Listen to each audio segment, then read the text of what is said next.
black thing go from left to right, and I thought, I'm going to die out here. No one's ever going to know. I couldn't believe what my eyeballs were showing me. I'll never forget how evil the eyes were. It was horrible. I mean, I've never seen nothing that evil.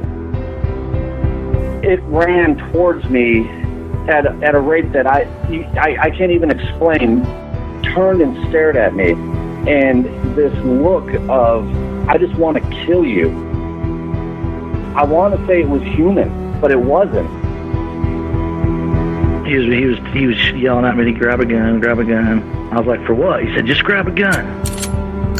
And there's footprints all the way to the door of my house. It had went inside my garage all the way to the door. 911, what are you reporting? Jesus Christ, you better... Sir? Zia! Hello? Get somebody out here. What's going on now, sir? That son of a bitch is about 6'9", I don't know. Do you see him now, sir? Yes, I'm looking right at him. Uh-oh. You're listening to Sasquatch Chronicles. Check us out online at sasquatchchronicles.com. If you've had an encounter, email me. My email address is wes@sasquatchchronicles.com.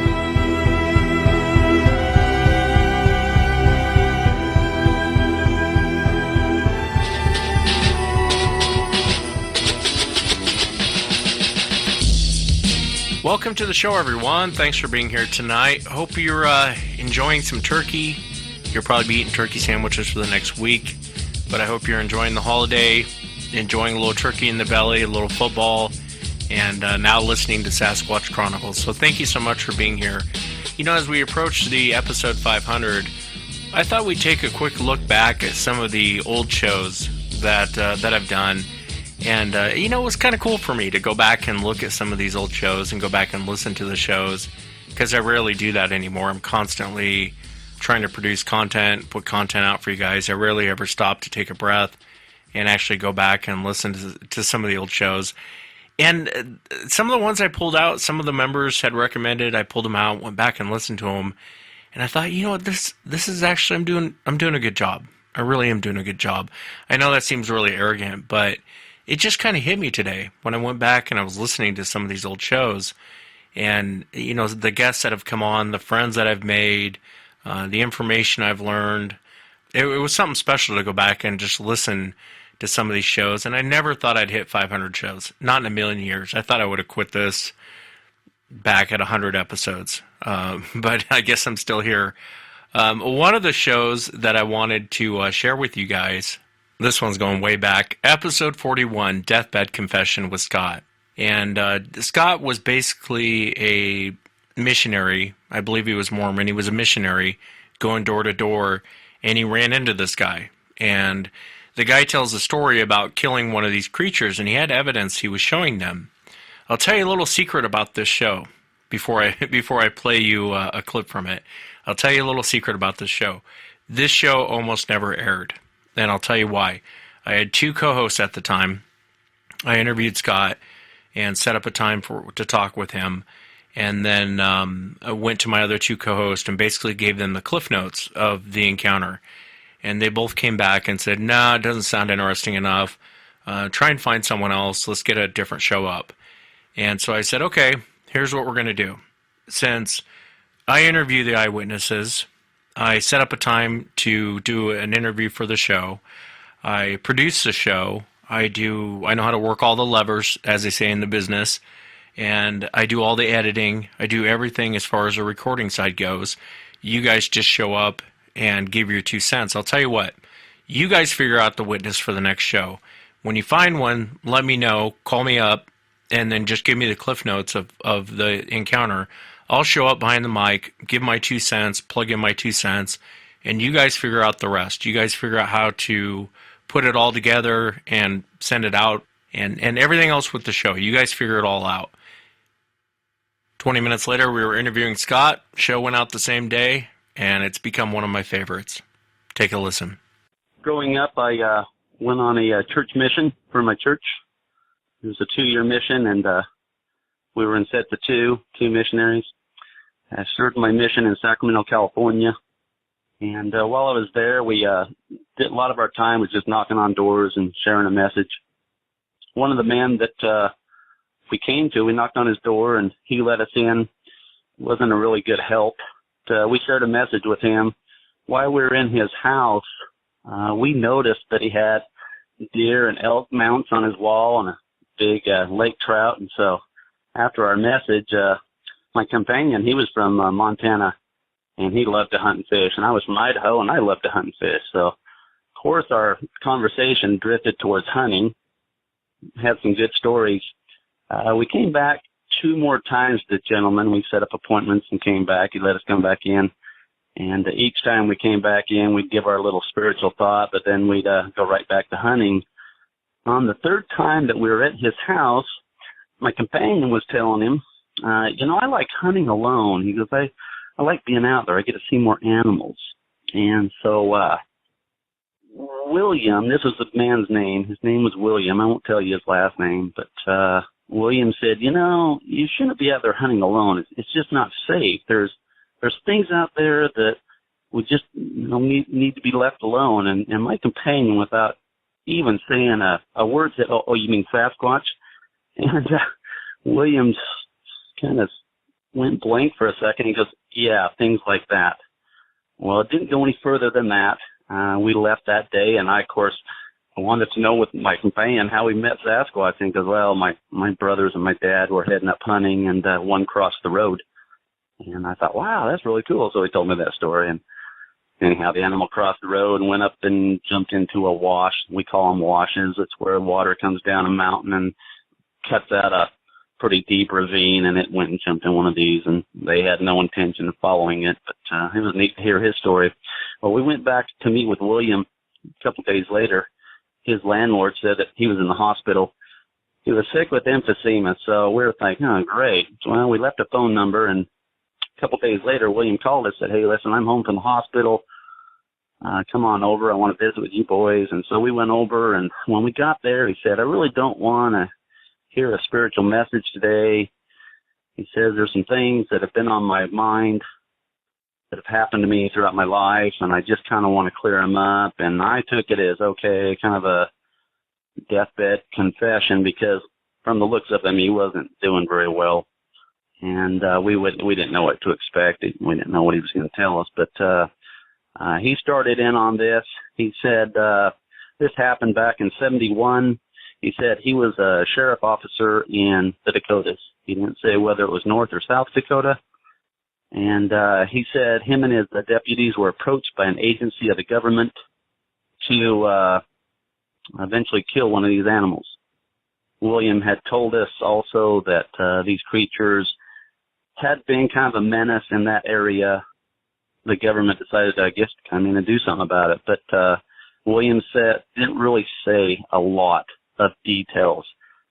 He told us that later that a lot of that stuff he was going to just take to his grave with him, but he had to get some of this off of his mind.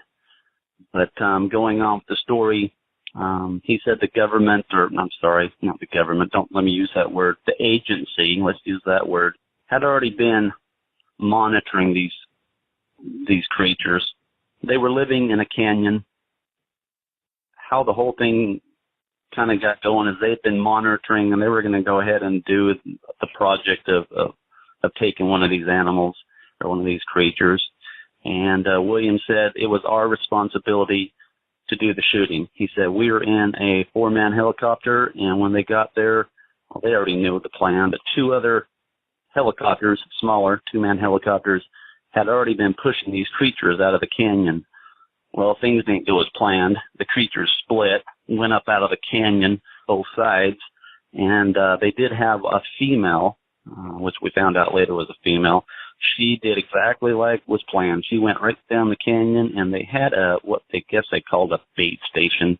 I'll explain that a little bit later. But the female was pushed down the canyon, backing up a little bit. When we got there, William had a small box.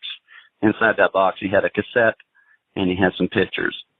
He kept this from the agency, unknown by the agency, but I'll tell you that part later, too. So anyhow, he had pictures. He had an audio. I'll kind of use both of them as I play this out, because that's what he did with us, except for we had the information in front of us. He said that as they pushed the female down the canyon, she eventually come out in a clearing, and it was a small clearing where they had the bait station. And he took one photo, and it's the very first photo, and he had to actually point me where the creature was, the Bigfoot. I said, oh, okay, that's where it's at. The next picture I see, she is walking, but there is a youngster behind her. It's probably about, well, I didn't know how tall it was. William said it was about 3 foot tall. So it wasn't a baby, but it was still a youngster. And it was following pretty close behind her in the picture. The bait station was something I'd never heard of and never seen, and thanks to Wes, he finally helped me figure it out. They had a oval-shaped tree, pretty large tree, and in this tree were cereal boxes. And I just couldn't figure out the cereal boxes. I knew it was cereal boxes because in one of the pictures it showed a cornflakes box, and I think another one was an Apple Jacks box. And they were situated all over this tree that looked like a round Christmas tree. About 4 of the photos, the pictures that he showed us, showed the animal annoyed by the 2 helicopters. Only in one of the pictures, actually, if she's coming out of the canyon, do you actually see the bottom skids or the landing gear of the helicopter, so you kind of know the other helicopters are there. But they were swinging around and keeping her going towards the bait station. We didn't really get any good look at her. Just to make note here, I couldn't tell how big she was. I mean, I guess she had wide shoulders, but when you're taking pictures from the air, the size all goes. You don't have anything to judge the size on. If you're on ground level, you can say, oh, yeah, this is as big as that tree or as fat as that tree. But when you're in the air, it's pointed at the ground, and you don't have anything to judge the size off it. So I can just say that it was a hairy creature. At this point, he played the video, or not the video, but they didn't have any video, the cassette tape. And about the first 3 minutes, all you heard was the helicopter blade. It was just really kind of annoying.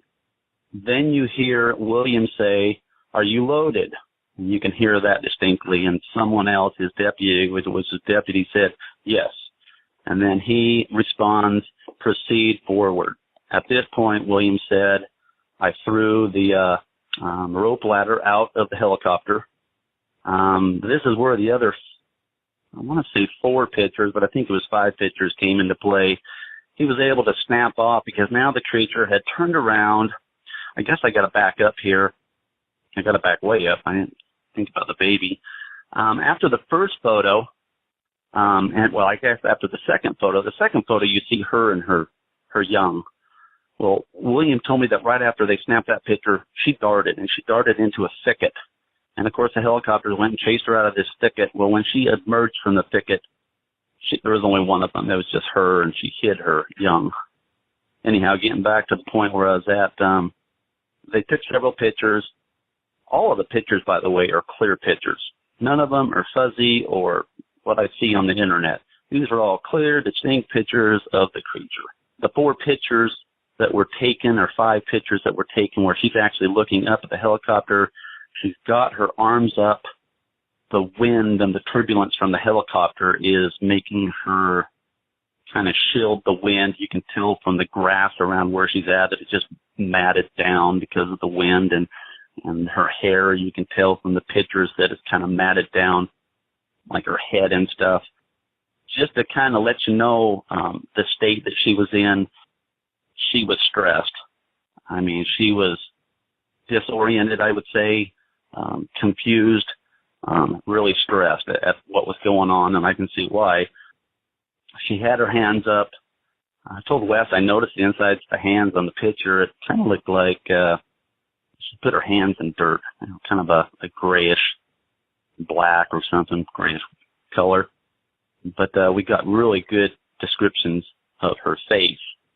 Wes kind of asked me about the face, and I said, well, around the eyes and the nose, and I do believe between the nose and the lip there was no hair. The hair was right above the eyebrows and got thicker as it went up towards the top. She did kind of have a cone-shaped head, The head sat right on the shoulders, no neck. The eyes were big. They were black. There was no whites to the eyes, just black eyes. She had a flat nose. She had a big mouth. And almost every picture that was taken, her mouth was open. But because of the helicopter and maybe because of the condition she was in, her mouth was cocked kind of sideways. It wasn't just open. It was kind of like she was, I would even look at one of the pictures and say she was growling, had the helicopter blade not been going. She looked like she was like really ticked off. And that's just kind of give you a description. Her color was, I would say almost a black brown. In the photos it doesn't, I guess it's kind of glistening hair, but the helicopter kind of had it matted down. But anyhow, he throws the rope ladder, and this is where the picture stops. And the audio keeps going. We listen. What he told me is that his deputy climbed down the ladder. When he got near the bottom rung, he reached up to the step just above him, looped his hand up and over the second step that was above that, and pulled his arm down, so it really just kind of locked him in. I think he did this for his safety in case he slipped off the ladder. He had with him a high-power rifle. He was using a 30-06. I was wondering if a 30-06 was a powerful enough gun. I use a 7 mag when I hunt, and I probably would have used a 300 or maybe a 50 grain or something, but he had a 30-06. Anyhow, he climbed down the ladder. At this point, William's just telling us the story now. We don't have any more pictures. And he says that he took aim. She still had her hands in the air and shot her point blank right in the chest. So at this point, William has slowed down a little bit. He's probably he's emotional at this point. And this is the part that's really probably bugging in his life. And I was at that point wishing I hadn't heard the story. I was like, holy cow. I mean, after looking at these pictures, how could anyone shoot this thing? I told Wes earlier, I said, this thing looked human in the face, but animal on the body. It had an animal body, I would say more animalistic, but his face was more humanistic. He shot her, and as soon as he shot her, she let out this scream, blood-curdling scream. And it lasted about 7 seconds. And 7 seconds doesn't seem long, but on the audio, it seemed like a long time. And the scream was just hideous. I mean, it is a painful, awful scream. It even had I would call it a gurgle scream. A little bit of a gurgle scream to it. You had to listen to it to hear it, but it just sounded awful. He said as soon as that scream was done, she left and took off towards the canyon. And he said that first foot that pushed off, her first foot, he said, I bet she traveled 8 to 10 yards. And I thought, wow. And he said the second foot, he said it looked just like a long jumper as they're getting ready to leap off. He said each foot pushed itself further. And he said she just flew up the canyon. Of course, we're listening to the audio, and all of a sudden we hear another gunshot. And we're like, did you shoot her? He said, no. He said, at this point, after she took off, her young immediately tried to follow. But as soon as it got out of the bushes, it got disoriented with the helicopters. Immediately just stopped. And he said they swung their helicopter over, and he loaded chambered another shell, and they just shot right in the head and killed it instantly. Pretty traumatic hearing his story on it, and I just couldn't believe the ethics on it. Just totally wrong. As soon as that shot was taken, their helicopter was motioned to go back to base. And he said we had to get our gunman, his deputy, back in the helicopter. So they flung out about 60 yards. He said while he was climbing back into the chopper, he said they moved quick. They had one of their choppers on the ground, loading the body into a burlap sack, putting it into a net, hooked underneath the helicopter, and they were off. And he went back, and that was basically all he told us. My companion then asked him, what happened to the female? Did you ever get her? And he just flat out said, I won't go into that. I'm not going to cover what happened there. Putting that together, I kind of And I kind of thought, probably what happened is she ran up that canyon expired, seeing that she took almost a point blank right to the chest. And maybe they had a run-in with the others trying to come back and get her. And I thought maybe they did more shooting that we don't even know about. I don't know. I'm just putting some pieces together. But anyhow, he warned us at the end of this. He goes, I'm taking a lot of this to my grave. He just said, it'd probably be wise for you guys not to say too much about this. He says, I don't want anything to see happen to you. He actually acquired the camera and the cassette tape. He had it hidden in his lunchbox. They never checked his lunchbox. He said he was put under oath that he would not say anything to anybody. He said, other than us two, he had never revealed this. And I told Wes on the phone that I had never told my family or friends or my own personal family. I haven't told anybody.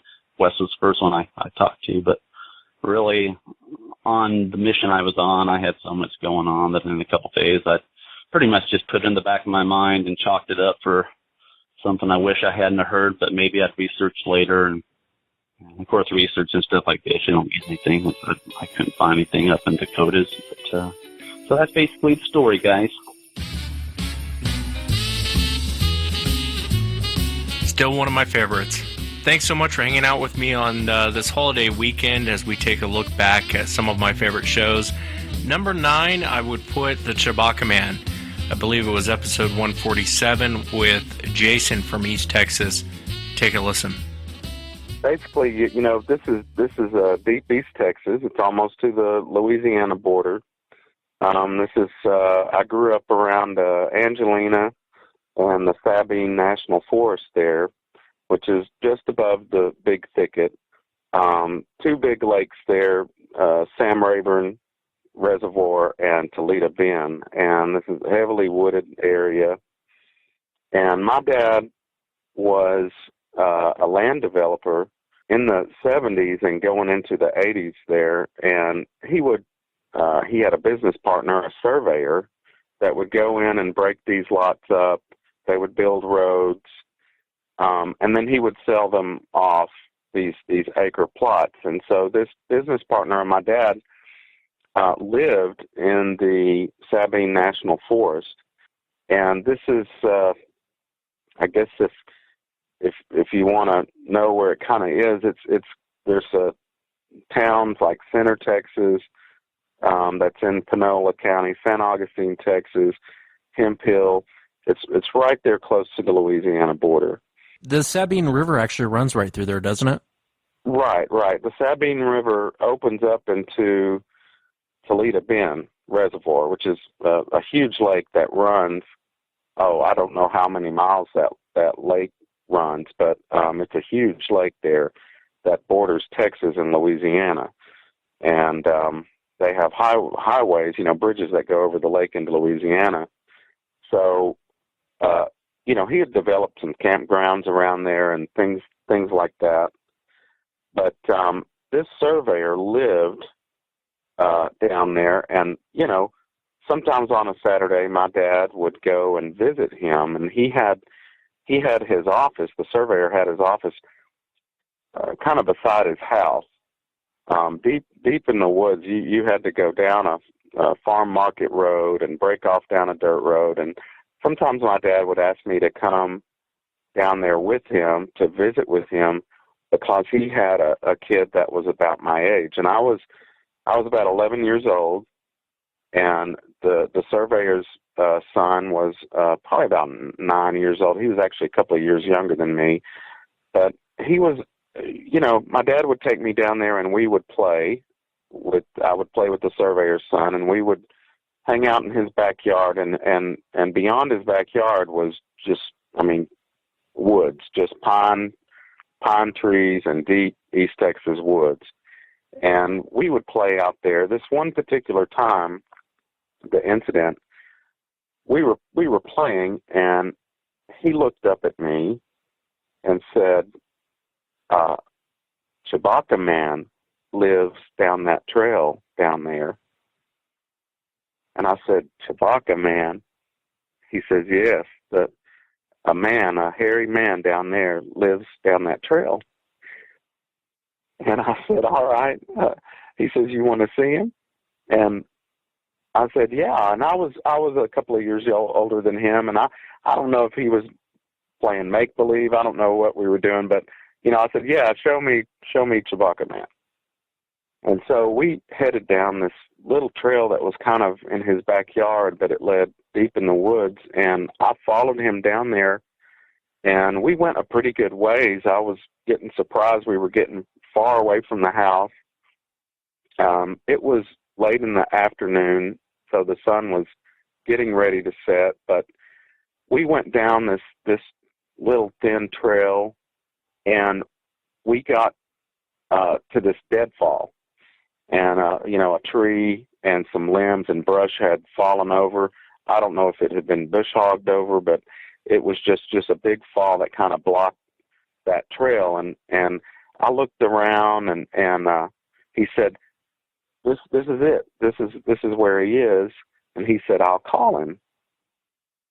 And so he said, I'll call him up. Ooh, and he gave this, this whooping sound, and we didn't hear anything, and he did it again. And I started hearing cracking and footfalls and walking a distance away, but headed towards us, towards this deadfall, behind this deadfall. And it kept coming, and all of a sudden I heard, real heavy breathing, just and I thought it sounded like a horse. And so I thought he had called up a horse. So I kind of got, relieved a little bit, and I was like, he's just called up some kind of horse. And he kept calling him. And about that time I heard a word. It was a sound. It was, I don't know how to describe it, but I remembered it went, oh, just like a deep word, and it startled me. It got my attention real quick, and it got serious real quick, and I knew there was something other than a horse behind that deadfall. And he kept calling it real sweet, like a kid would. He would go, come on, and it would move, and limbs started to kind of crack and move behind that deadfall. And my eyes widened, and I took a few steps back, and I was like, what in the world? I said to TJ, I said to him, I said, what is it? What is that? And then this sound, it went, just a huge percussive sound came from behind that deadfall, and it punched me in the stomach. It totally floored me, and my stomach dropped, and I froze. Like real fear just freezes you down. And Tommy was unafraid. TJ was unafraid. He said, come on. And he goes, Chewbacca, and he kind of sings to it. And it was creeping me out, and this thing started having a fit. It pulled limbs from that deadfall. I could see them slide out away, and they were slamming on the ground, and this thing was, grunting and slamming the limbs, breaking limbs, and I just kind of came out of my stupor, and I looked at Tommy. He turned around slowly, and he said, he doesn't like you. He doesn't like you here. And I turned on a dime and took off running. And Tommy yells, wait. And I said, no, come on, let's go, run. And I took off running. I ran down that trail, and this thing gave chase about a few yards away at first, and then it kind of went deeper away. It circled around, and I was running as fast as I could. I didn't care about TJ. I didn't care. I was just running.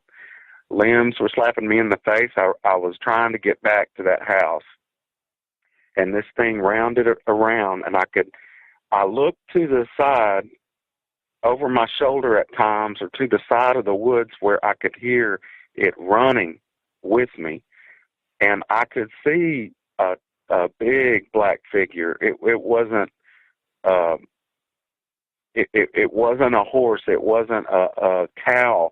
It was a tall, slender, big black figure. I could see the stride of its legs running at times in and out of that brush, and it circled around, and it was beating me. It was beating me back to the trail. It was getting ahead of me, and I started to panic because I thought it's going to cut me off on that trail. And I screamed, "Daddy, Daddy!" And but at that second, the brush just came to a halt. This thing just stopped as soon as I started calling for my dad. I ran into that backyard. I ran up to that office where they were talking, and I grabbed my dad, and he said, "What's wrong, son?" And I explained it to him. I was telling him something was chasing me. TJ comes running up behind me. He doesn't say a word. He just kind of is unaffected. And my dad said, "Well, I don't know what that was. You're okay now. You're all right." And the surveyor said, "Well, we've got a neighbor that, lives down the way, and sometimes their goats get out, and I bet an old goat chased you out of that trail, and this and that." And my dad said, "Go wait in the car. We're about to go." I go and get in the car, and I lock the doors, and I'm panicked, and I'm scared, and Tommy, TJ, I called him, comes walking around, and I rolled down the window, and I said, "What was that? What was it?" And he says, "I told you Chewbacca Man was back there." And I said, "What was it, though?" And he said, "It's the boogeyman. It's Chewbacca Man." And my dad got in the car. I rolled up the window. I saw Tommy walk to the back of the house. As we drove home, I told my dad all about it. I told him what I saw, that it wasn't a goat that chased me out of there. And he yeah, okay, you're all right. Well, I don't know what it is, but you're okay now. And we drove away, and one of the things, what's so crazy about this is, I remember at the deadfall there was a lot of snack packages. There were Cracker Jack boxes open. There were Little Debbie snack cakes open. It's like this kid had been going down there and feeding this thing, and it creeped me out. And it is a story in my childhood that I've kept, and I don't tell anybody. I told my dad, and I told my best friend, who still lives in East Texas, and I'll get to that. But it's just a story that has been in my childhood that has always scared me. I at the time, I didn't really think Bigfoot, that's Bigfoot. But I'm an Eagle Scout. I was in scouting. A couple of years after this thing happened to me, we got to go, our scout troop got to go camp out in the Big Thicket. And there is the Alabama Coshada Indian Reservation that is in the Big Thicket there. It's near Woodville, Texas. And somehow they arranged for us to camp out there. And we did. And we were around the campfire and at night, and all of a sudden the chief or a councilman or somebody came in with two braves, and they were part of the reservation. They were all dressed up they had their shirts off, they had paint on them, and it was real neat for us to see these guys come in, these Indians, and they sat down at our campfire, and the chief started talking and telling us stories, and he was very good. He he would throw something in the fire, and the sparks would light up, and the forest seemed to accent his stories. He was just very good, and we were all the scouts. We were just glued to him, listening to him, and he began to tell this story of the hairy man of the woods. It wasn't a story of this, nice, thing. It was the wild man of the woods that we battled for years, and who would take our children and would kill you and drag you away. And it was a horrible, it was a horror story of and he described a Bigfoot creature. And, he said the words Bigfoot of today, and then it kind of, when he told that story, it kind of hit a nerve. I'm like, oh my gosh, that thing, the Chewbacca man, this thing that, was out there, immediately it clicked, and I'm like, it was a Bigfoot. It was something out there. And from then on, I was kind of, anything about Bigfoot, my ears would go up, and any show I was interested in. And then I get a call a couple of weekends ago from the friend that I told this story to. And like I said, I told it to my dad, I've told it to my wife, and I told it to my best friend growing up. And he is a deputy sheriff in a county in East Texas right now. And he's on the night patrol. And he calls me and he says, I have got to tell you something that happened to me, and I'm busting. I've got to tell someone. And you told me this story of this Chewbacca man when we were kids, and this thing that I saw this weekend, I'm telling you, this is it. And he proceeded to tell me a story. So he was on patrol, and there's a stretch of road, an old farm market road that is near the Angelina Forest, and it is a long straight road. And he said people have called in complaining about kids going out there racing, and they would race up and down this straight long road. It was not near any residential areas. Deep out in the forest. They'd called in and said, hey, they're racing on the wrong side of the road, they're going to kill somebody, and there were a lot of complaints. So he made that part of his patrol, and he had been going out there on Friday and Saturday nights to patrol that area and try to catch these kids racing and get them off the roads. So he said there's a lot of, places on that stretch of road where he could back into, and there's one old dirt road in particular that he had backed into a couple of times. And this particular night, it was actually a few Friday nights ago, and he backed in. He shut everything down. All the lights went down, and he waited. And he was setting up a speed trap, waiting for these kids to come through. And he said he waited there about 15, 20 minutes, and he said the cruiser was running. He has a Tahoe, is what he's assigned to. And he said the cruiser was running, but he had shut all the lights down and shut his laptop down and was just there in the dark.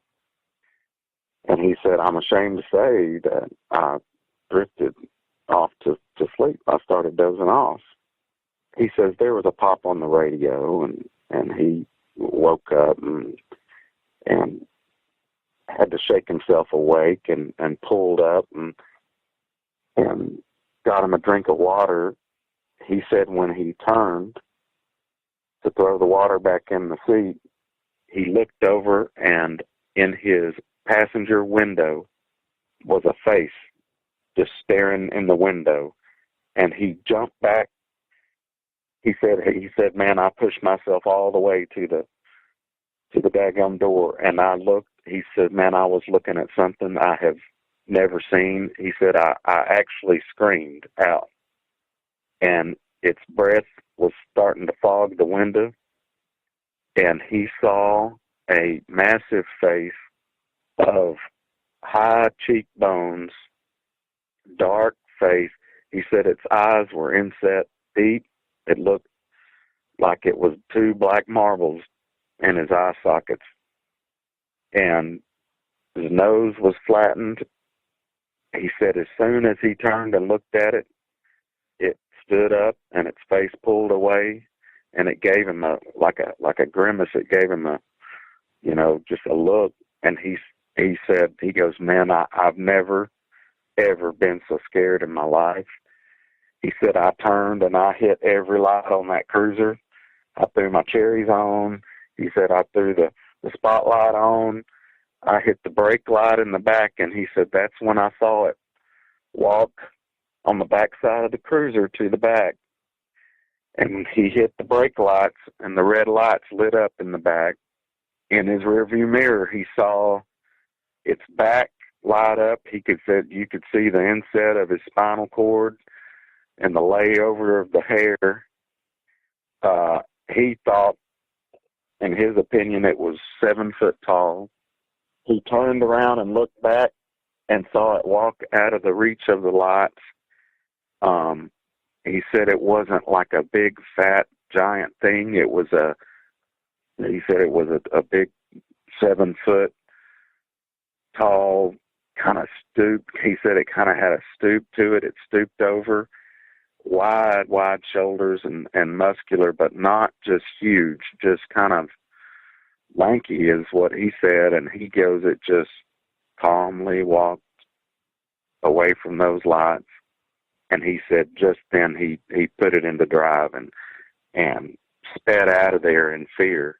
He said, I could not bring myself to get my sidearm, step out of the vehicle, and call on this thing. He said, I could not do it. I was that struck by fear.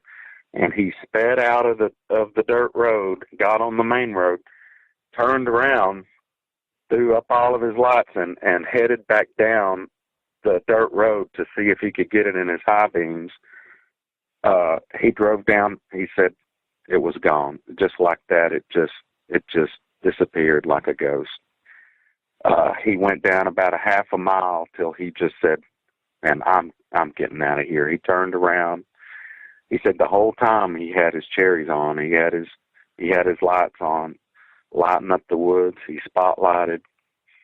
He didn't see anything, and he turned around and left out of there. And when he called me, he was, freaked out like I'd never heard him. And he says, man, he goes, unless it was a freak out there in a ghillie suit or some hunter coon hunting out there, it was a Bigfoot. It was a Bigfoot. And he says, I cannot believe this is Texas. I cannot believe, what I saw. He says a daggum hunter would not be messing with a police cruiser at 11 o'clock at night. Who could get shot. Let me ask you, how did he react when you originally told him your encounter story? all those years ago, I don't know. He says, yeah, whatever. There's not a Bigfoot. That's not real. That type of thing. And yeah, and then I go, yeah, I know, because you don't want to get made fun of. So, but and with Bigfoot, I've always been since I've had that weird thing in my past. Like I said, I've always been listening for it. I've always been an enthusiast. I'm not a Bigfooter. I'm not a guy that goes out looking for this. This kind of just this story, him calling me, was a big surprise. And he was just floored. He could not believe what he saw. And he says, you don't tell anybody, none of our friends. I'm telling you this because you're my friend. And he's in law enforcement. He's not gonna talk about it to anybody but me.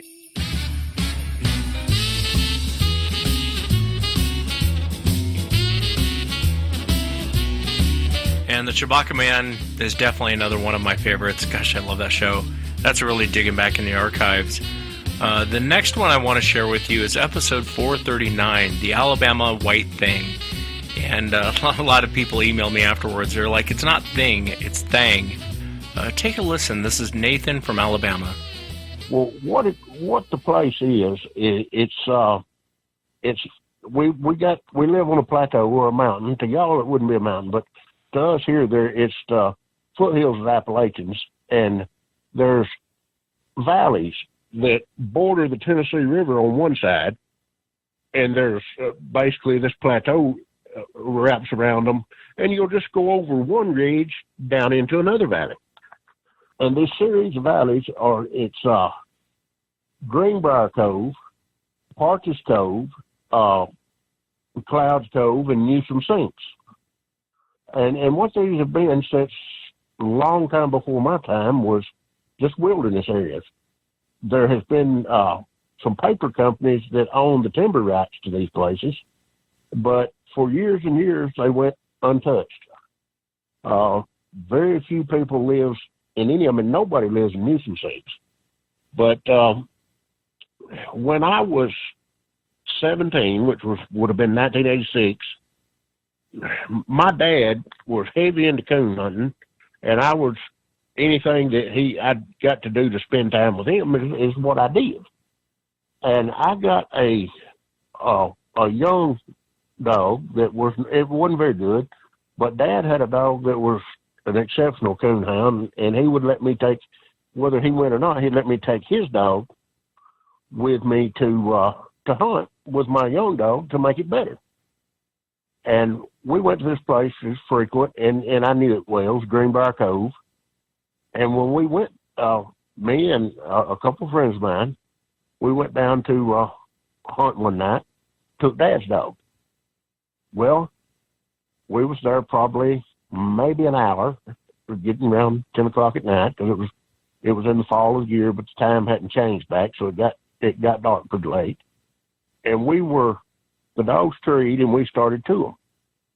And we got pretty close to where they were treeing, and something ran them off the tree. They just completely quit treeing. Now, for my young dog, that would have been par for the course, but Dad's dog it didn't quit treeing. If you didn't go get it, it would be there the next day treeing the coon. But something ran them off the tree. So I actually thought it was probably somebody. So I thought I would call the dogs in. We'd go somewhere else or go home or whatever. And when I started to call them, and I've heard it described this way on your show hundreds of times, it sounded like a bulldozer coming down through the woods. And it came within probably 50 yards of us, and then it stopped and started making a circle all the way around us, making as much noise. It really had to try to make that much noise. At first, I assumed it was probably somebody trying to scare us. But it didn't take long to figure out that wasn't what it was. And it continued to make this circle. Because, scaring somebody that's hunting and armed, that's a pretty dangerous thing. I decided it probably wasn't somebody. And it continued to make this circle.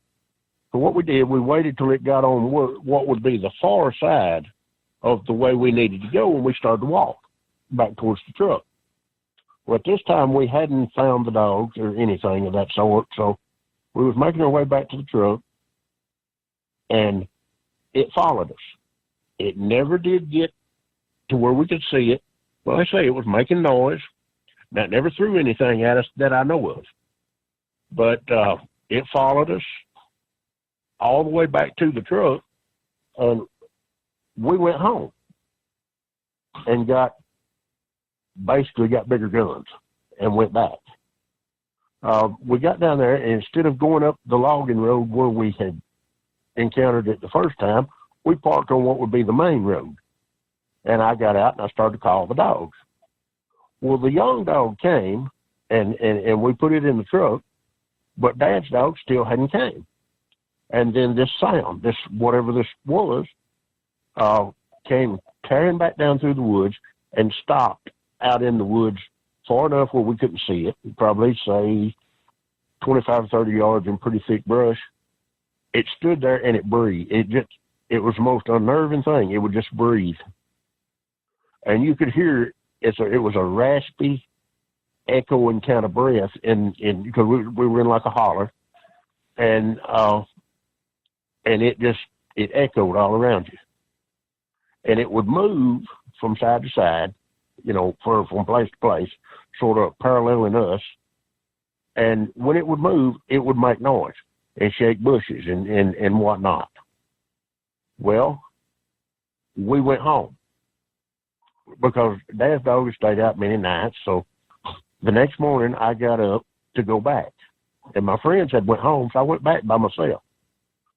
And I parked on the main road, and I walked up this logging road where we were hunting close to where they were treed the night before. And I got probably maybe a mile up this road, and I stopped and was getting ready to call the dog, but he came to where I was.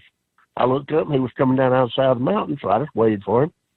And he got to me, and I leaned over, snapped the leash on him, and when I stood up, probably 75 yards back down the road from the way I came, there was for lack of a better word, a Bigfoot standing in the middle of the road looking at me. It was either a white or a dirty gray.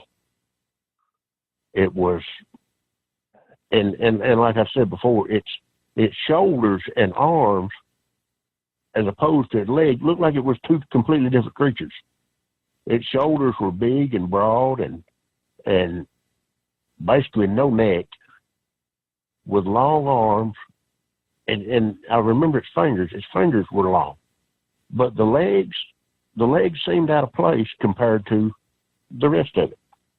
So at this time, I wasn't quite sure, and I've never been the nervous type, and it wasn't, at no time did I feel like it just watched. Didn't show any aggression. So I turned and walked the other way. Well, there's a cabin.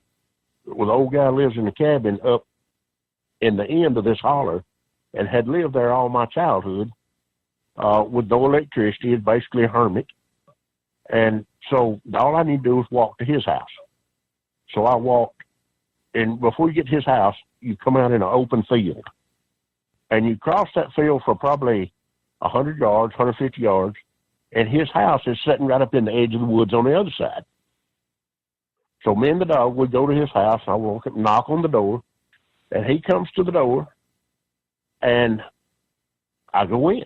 And I sit and we talk, and at the time I really didn't want to say, hey, what's that over, and it had followed me to there, but it stopped out in the edge of the woods across that field and watched me cross the field and go into the house.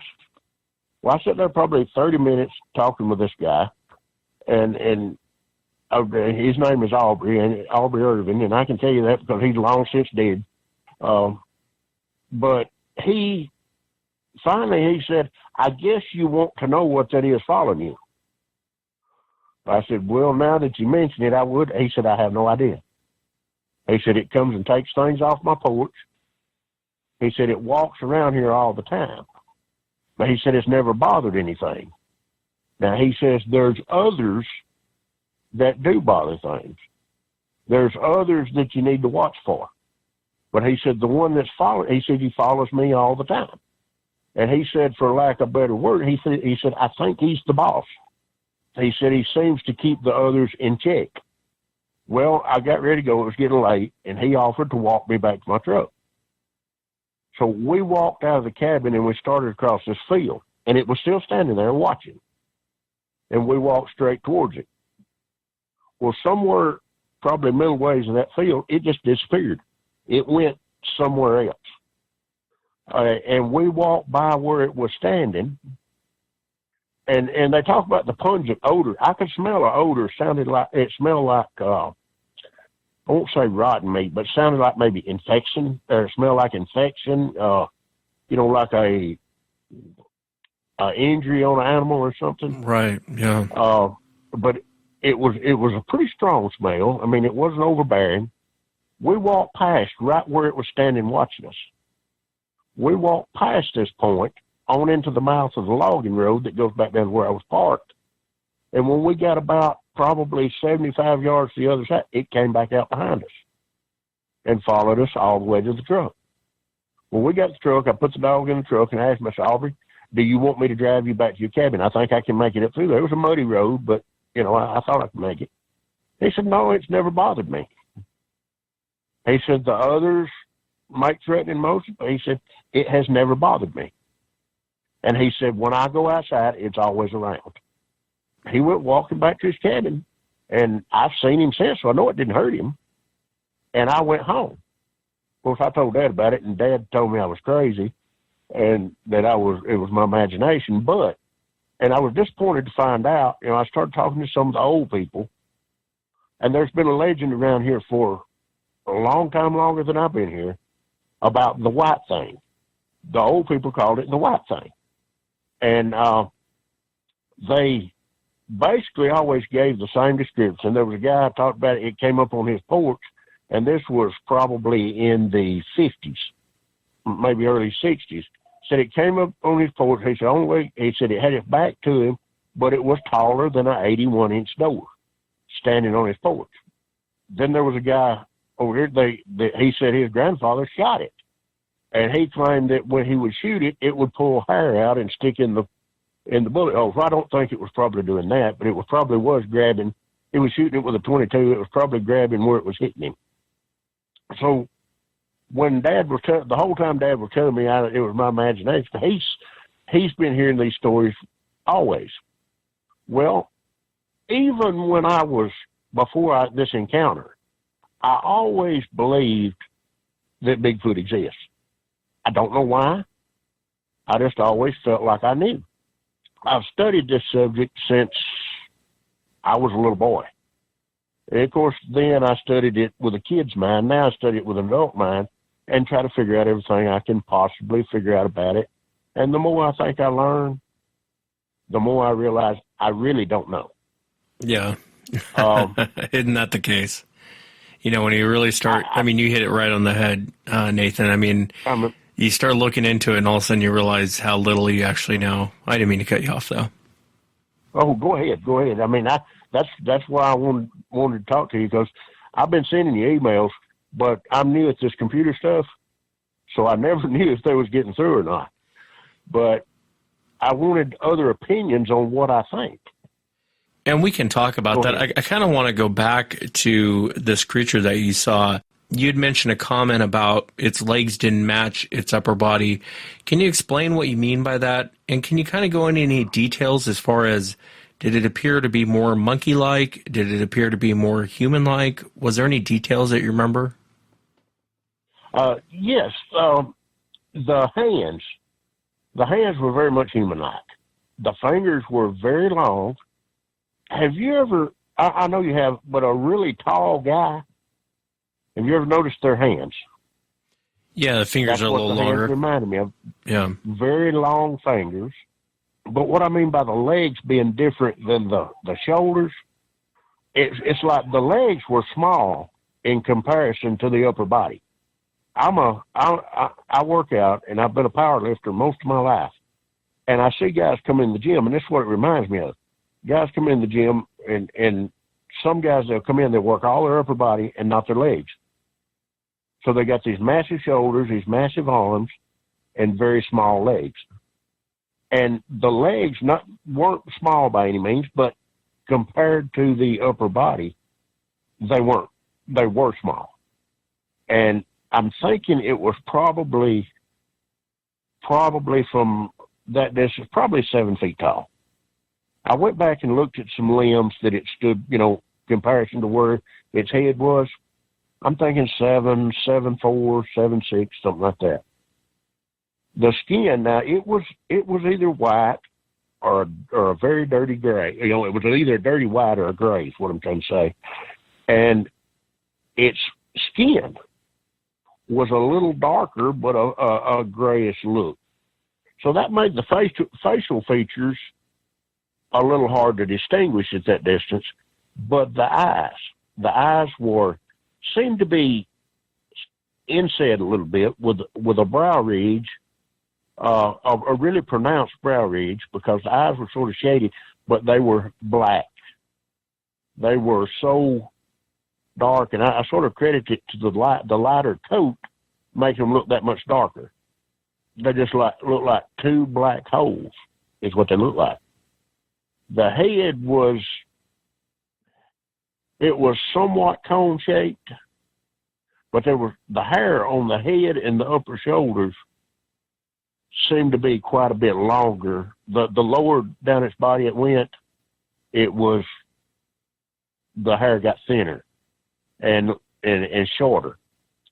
But it looked a lot like the hair on a person's head, not fur. If that makes sense. Fur it's fur. This was hair. It was very matted, looked like a very unkept, a homeless person. The way that sometimes their hair is unkept. Right. And matted, that's what it looked like. It looked very dirty. And the impression I got from this particular creature was it was old. I don't know if I don't think as many sightings and as wide a range as the white thing has been seen, that this was not the only white Sasquatch in our area, but maybe, or in Alabama, but maybe the one in our area that people saw. And it struck me as being wise, like like it had an intelligence, which on your show, I hear people talk about how smart they seem to be. And what I've found from being a hunter and an outdoorsman, most animals in their own world, in their environment, are smarter than we are. It had a thought process, most animals have a survival instinct, a fight or flight kind of mentality, where their sole existence is to eat and sleep and exist for the benefit of whatever preys on them. But that wasn't what I got from this. What I got from this, it has a thought process, a life, it has desires and thoughts, and it wanted to know things. It watched every move I made. It would never get to where it couldn't see me. It would not get any closer. It's like it drew a line, so I'm not going to get any closer than this to him. But it stayed where it could see me all the time. And in the terrain I was in, sometimes that would be 75 yards, and sometimes in the thinner areas it could drop back to 100 or 125 yards. It didn't want to be any closer to me than it was. But now the night before the two encounters, they were, to say the least, they wanted us gone. They didn't want us anywhere around doing anything that we was doing. And I feel like that situation could have escalated to a really bad thing, because there was a lot of aggression in the actions of them. And I've studied over the years large primates and the way they act when they feel threatened, or when you're encroaching on their territory. And that was a lot what it seemed like maybe not exactly a mock charge, but basically the same principle. Making a lot of noise, shaking a lot of bushes, like saying, hey, you need to leave. Yeah. No, I understand what you mean. I've experienced that firsthand. So you think it was probably two separate creatures, because this one wasn't acting like that at all? Well, the old guy up in the cabin said there was more, and said there were some that you had to watch for. That's why when we made it back to the truck the first time, I went home and I had, the only thing I had bullets for was a 30-30, which a 30-30 will bring down about anything you shoot with it if you know how to use it. And I've hunted all my life. I mean, I'm a crack shot with about anything that I use. So I got my 30-30. I had seven shells for it. I put them in there and we went back because I felt like, this thing is big, and I need to level this playing field a little bit. It's not going to run me out. It's not going to prevent me from doing the things that I enjoy doing, and it's not going to run me away from anywhere. But I need to level the playing field. Yeah, no, I understand. And so you go and tell your dad. He doesn't really believe you. You had this previous night encounter, and then you had the visual. Was there any more encounters with this thing? Well, actually, let's fast forward probably 1987 to the last 6 years. They done some logging down there where that encounter was. They've built a wedding chapel and some cabins down there, and people frequent that area more. Actually, the logging road that I had the encounter on is now a driveway going to this wedding chapel. Okay, and when my son and my daughter my son was in junior high school, and he's 29 now. Their mother and her boyfriend or husband built this wedding chapel in a cabin, and that's where they lived. And one night, my children were dropped off from a ball game at their house, which, like I say, this logging road is now their driveway. And while they were trying to get their keys to get the door open, there was something coming up the driveway screaming, and you've heard it, and I can't do it. I've done it out in the woods a few times, but I wouldn't even try on air. But it was screaming coming down the driveway. Every time it screamed, it was closer. Well, they got in the house, and that was the end of that encounter. But probably 8 or 9 miles over at their mother's sister's, one night my son and her kids were jumping on the trampoline and playing outside with the floodlights on that night. And he looked over in the edge of the woods, and the white thing, whatever they'll call it, was standing there watching him at probably 60 or 70 feet, just standing there. Of course, they got scared. They were kids. They got scared. They went in the house. Okay, fast forward to the last 6 years. This place that I've been telling you about, Newsom Sinks. All it is, it's sinkholes, it's caves. If you can go down to our county seat and you can get you can look at a map of the way these caves run underneath this mountain that we live on. And this place is no good for building. It will never be developed. They have logged off one end of it, but there is thousands of acres between right here across the road from my house and to where they started logging a few miles down the road. There's thousands of acres right in there that has never been touched, that nobody goes to. Okay? You come up out of that valley, right up on about a quarter of a mile across the road from my house in the woods, and there's an old barn. The woods come up right behind this old barn right over across from my house. And it's probably been 3 years ago, or maybe 4 years ago, my wife saw it. She was down here in the yard feeding the cats at our barn, and she looked across over to the old barn, and the trees sort of drape over the back of it, and it was a bright moonlit night, and you could see through this alleyway behind this old barn to the moonlight behind it, and she saw the silhouette of it. And she said also that it was gray. And a few nights later, she came up here and got me and said that she saw 2 red eyes. So I walked down there, and sure enough, across the road, you got to walk across the road, across this little open place to that old barn. You can see 2 red eyes up pretty high and probably several inches apart. And I had my pistol, so which is 44 Magnum, and my flashlight, and we started walking over that way. And I walked towards it till it either closed its eyes or it moved. And then I didn't go any further because I couldn't account for where it was at. As long as I could see the eyes, I knew where it was at, and I at least had something to shoot at. When it closed its eyes or moved or whatever it did, I didn't go any further because I just didn't feel like it was the smart thing to do. Several times off in these sinks, you can hear it scream. When I was a kid, it would make a sound like a I-oo. I mean, what animal does that? That's interesting because I've heard that before, and I always thought it was saying Yahoo. But I've heard something very similar here in Washington State. And I was like, is this saying Yahoo? It could be. It could be.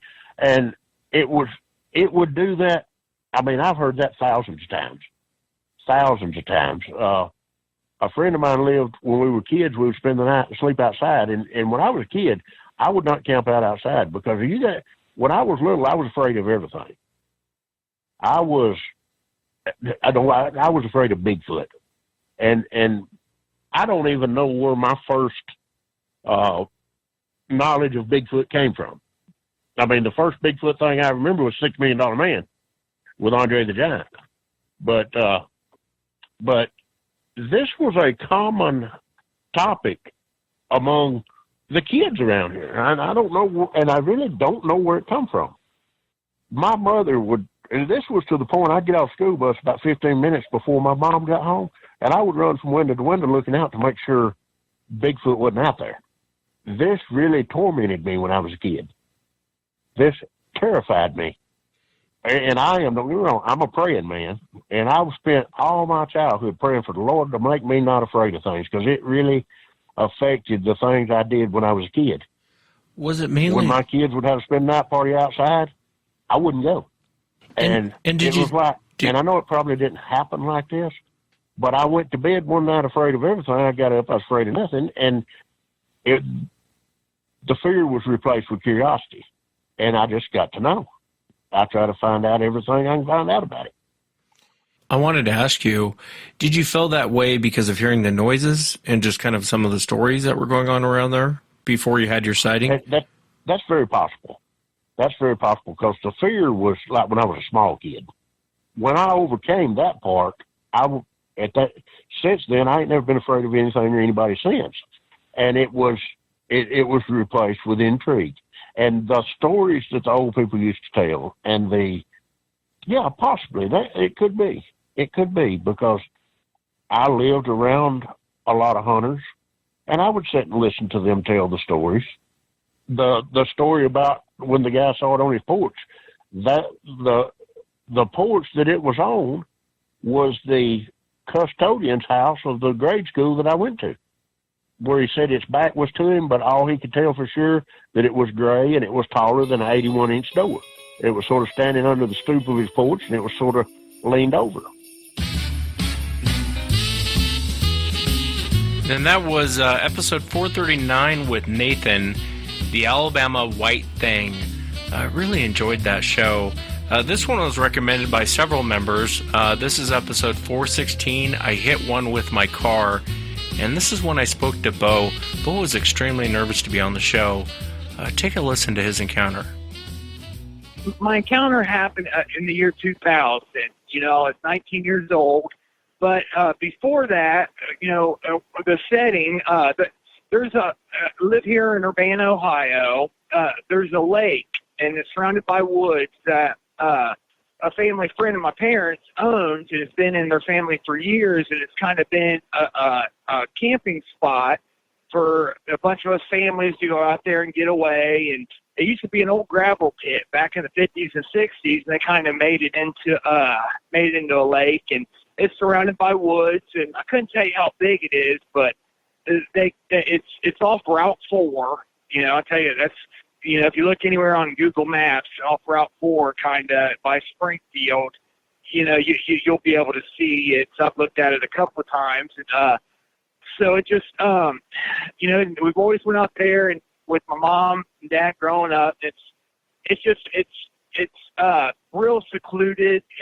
We call it the lake, and it's private. And they keep it pretty private. They got a gate, and there's a lot of fences back there through the woods, to kind of to keep it secluded, and I remember growing up, just always going out there and for always, I remember now, I think a lot of people back then knew a lot more about what was going on out there than what they ever told. I think even my mom, knew a lot too. Just us being kids growing up out there, always going camping. The subject of Bigfoot really wasn't talked about, a whole lot. Especially if we were kids, and it scared us. But I know one thing though, they never let us venture off in the woods by ourselves. There's always an aunt or an uncle or somebody out there who keep an eye on us.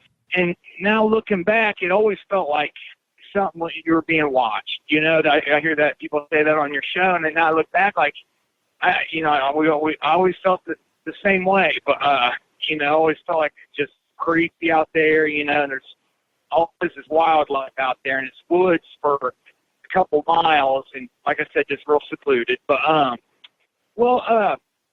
my counter in the year 2000, that's the year I graduated, and through high school and everything, me and my buddies, we'd always go out there to that lake, and there was a lodge out there and a little cabin, and being in high school, we'd take our beer and whatnot and go out there and party on the weekends. It was our little getaway. And I couldn't tell you, I know it was warm out. It was the summer of 2000. We were out there partying, and I couldn't really say exactly what time. I know it was late, maybe 1 or 2 a.m., o'clock at night, 1 in the morning. And I remember, of course, saying bye to everybody. And, there's a long lane that goes back to the lake. I had a 95 Pontiac Grand Am, and it was a 4-door. I had all my windows down, and I was leaving. And I remember when you pull out to the gate, where you get onto the road there, I'd make a left to head towards, that's the way I would take to go back to my house. Well, being a kid, probably had a buzz or whatnot, being a stupid kid. Well, I turned left, and I remember hitting the gas. I hit the gas really quick and took off, and I think it was about 75 to 100 yards. I got there on the road. But, it's a road. There ain't really no cars on a whole lot at nighttime. And it got to like maybe 55, 60 miles an hour. I got there pretty quick. Out of the left side of the road, which was the other side of the road, coming across, and I only seen it for I only had a split second to see it. It was a 2-foot tall, now I know what it was. Back then, I was so lost and freaked out over what this thing was. It was a little 2-foot tall, hairy. What I know now was what you call it, a juvenile Bigfoot, was running across the road, and it literally ran right into the front side where my headlight is of the car, and I kind of hit it on top of him running into it. And I remember his head, his face was right there in my headlight. And like I said, I think I even had my brights on. But so I seen his face, and everything, and the impact. Now since then, I've hit a couple of deers, and that was a serious impact. I didn't know how much impact them are when you hit them, but when I've hit them deers lately, I've looked back like that's how much, for as little as this thing was, that it was almost the same impact. Like this thing, on top of it running across the other side of the road, right in the side of my car, it was a hard hit. And and like I said, all my windows were down. I don't think I had the music on real loud, but when he hit, my headlight lit his whole face up, and it was just the hard impact. And I remember he flew backwards. I remember him flying back, and his facial expression, it was just like when he was running across the road, I think it wasn't like he was down on all fours, but I think like he might have been for a second. But I remember I just have this image of him being on like three, like have one of his hands down and kind of coming up at the last second, maybe to where he was on 2 legs. And when I hit him, like he knew that it was coming. and I know his head went right into my headlight. And like I said, the headlight lit his whole face up. And I'll tell you the details here in a second of what I've seen. And he flew back. And at this moment, I'm hitting the brakes. But one thing that stuck in my head still to this day is when I hit it and it's flying back. And I don't know how to explain it. Like if you heard somebody fall on the concrete, hit their head on the concrete, you kind of hear that thump. Yeah. That like after it flew back, I swear I heard that thump like when he flew back on the concrete. Like at that moment, it was like right beside me, and I heard that thump, like where I think his head just hit the concrete super hard, and I know I hit the brakes. The impact was hard enough to slow me down a little bit, and as I hit the brakes, I didn't really I didn't come to a stop, but as I was slowing down, at that moment, I had no idea what that was, but I know, what I seen. Like I said, my high beams on, I caught, I seen it all, his hair, his fur, as I was slowing down, and I didn't know, I don't think I remember if I knew if I should stop, but once I got slowed down, that's when I heard a roar, that roar, scream that I've heard you guys talk about, on your show, and it's one till last year that I've been watching your show, and I've been, all this stuff that I've heard from your show, I can relate back. It, like, I've heard people on your show say, you hear that scream, that roar, it rattles their insides, and for years, I swear that's what I felt. Like I just, when I think I got down to maybe, I'm guessing 30, 35 miles an hour because I didn't know whether to stop or to go. And that roar out of the woods, I didn't see where it was coming from, but I did hear like brush and trees moving, and I just heard that roar, and I even remember all my windows were down, and I kind of clenched up for a second, and I know still to this day, I don't know how I hit the gas to go, but I hit the gas, and it just totally put me in shock. I didn't know what just happened, and so I'm hitting the gas, and now I'm just kind of freaking out driving now, and now you go on. When you drive, you go up about maybe not even about 1/8 of a mile, not too far down, and there's a light out in the middle of nowhere, a flashing yellow light. And for me to go back to my house, I got to make a left, and it kind of, it's like a big U, like you make a left, and I got to go back behind the lake and the woods, kind of head, and it's kind of a curvy road to head back towards, my mom's at that time. And, after, like I said, when I heard that, when I was slowing down, I heard that god-awful roar, scream. I don't know what it was, something big. And like I said, I clenched up. As I got away, I didn't hear the roar, or it went away from what I can remember. And I know I had been drinking that night a little bit, nothing too crazy. I've never been one to get as drunk and fall over and, then go drive. But at that moment, I was super sober. That just, there wasn't, I don't think I was even really buzzed to begin with, but I wanted to clear that up. People, I didn't want people to think I was just out there trashed and, Yeah, no, I get it. Driving like and even if you were, Bo, to be honest with you, even if you were, listen, and most of the audience can relate to this. I've had many moments where I've drank too much.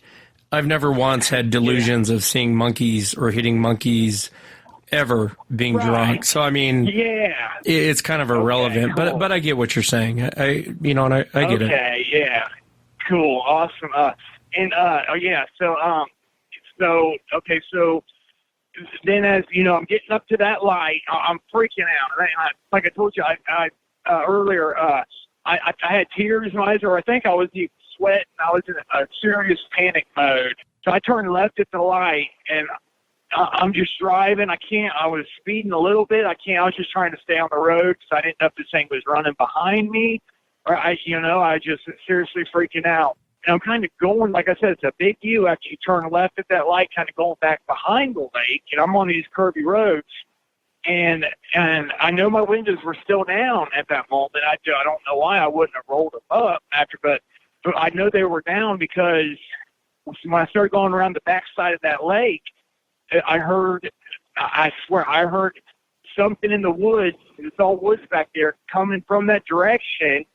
And I heard that it wasn't like the deep, loud scream roaring that when I hit that thing.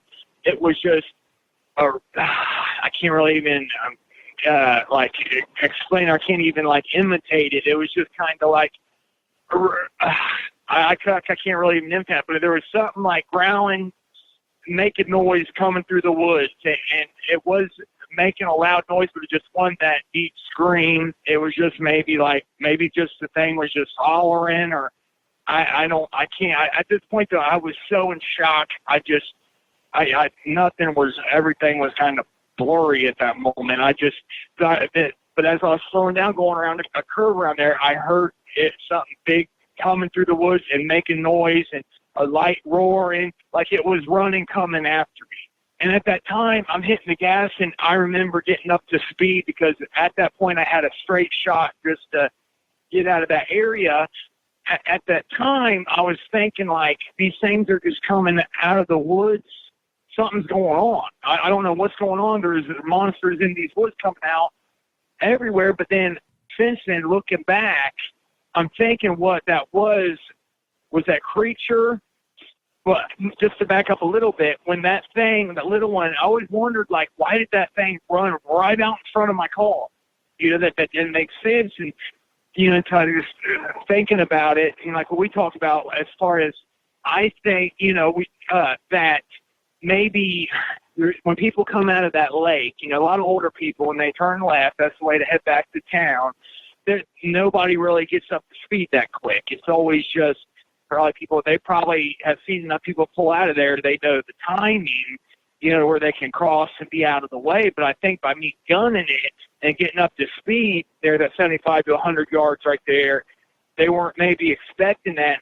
And I think that the mom or dad or whoever had went ahead and crossed, the little one straggled behind. At the last minute he tried to catch up, and I was already there that quick. And that's my little kind of conclusion of why maybe he just ran right. I mean, it was just perfect timing that he literally ran into me, too. And so that's what I was thinking, that mom or whoever was there that chased me from the beginning was the creature who cut across the lake, woods back there.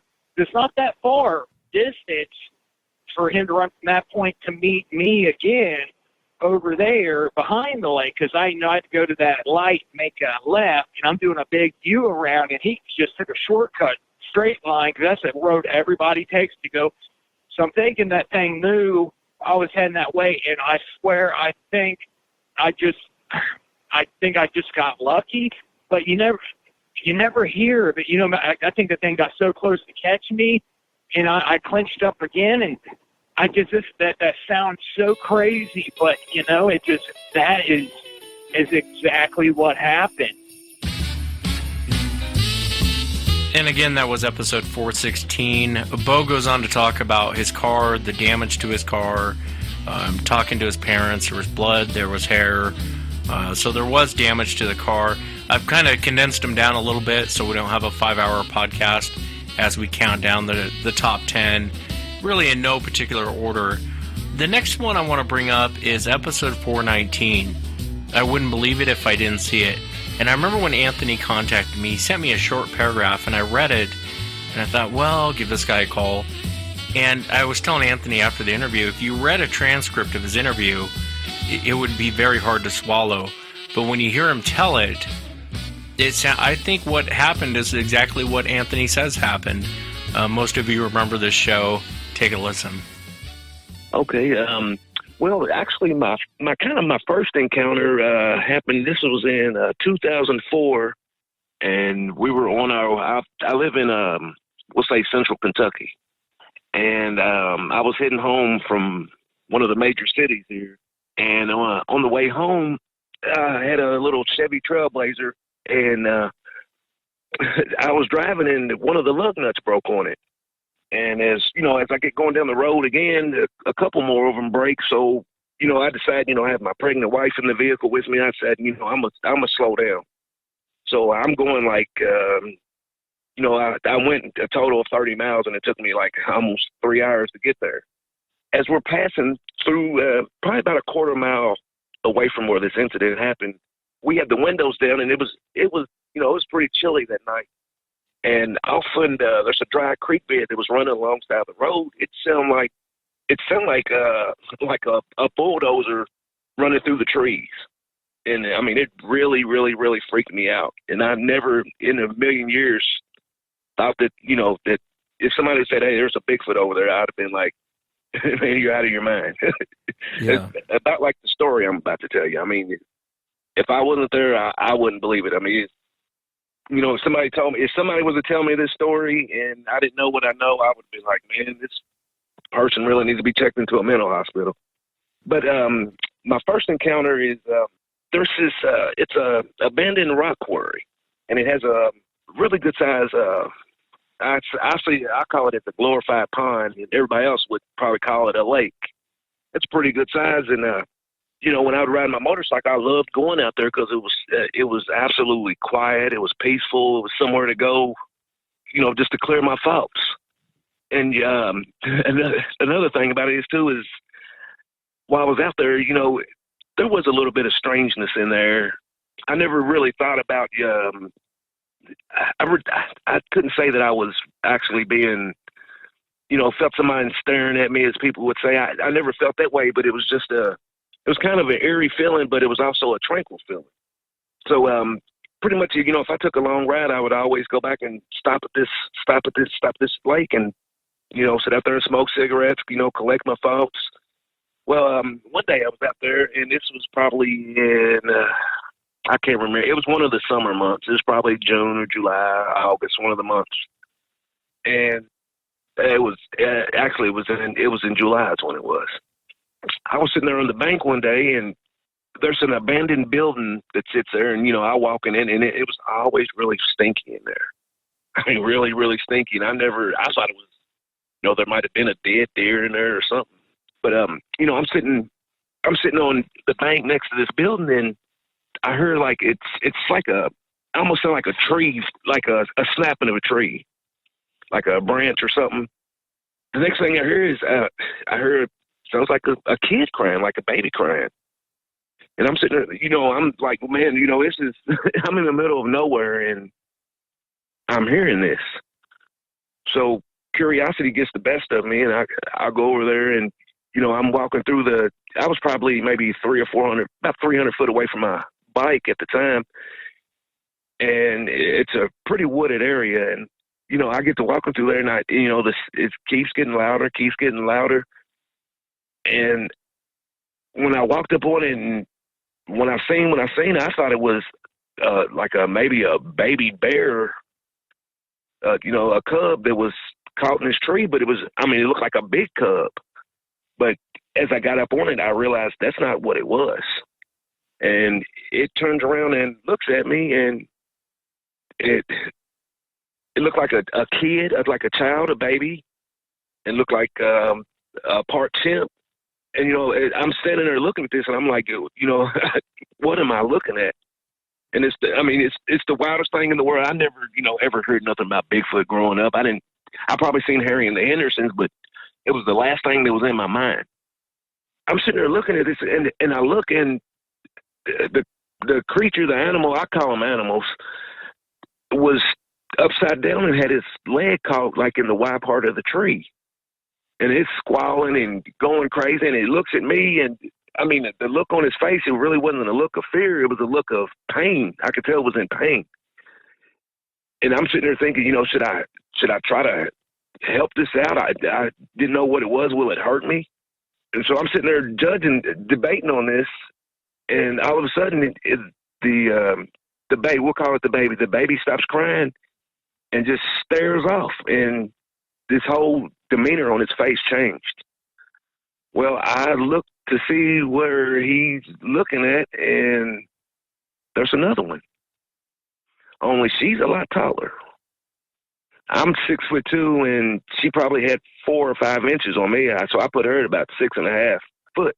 I'm sitting there staring at that one, I'm frozen. I don't know what to do.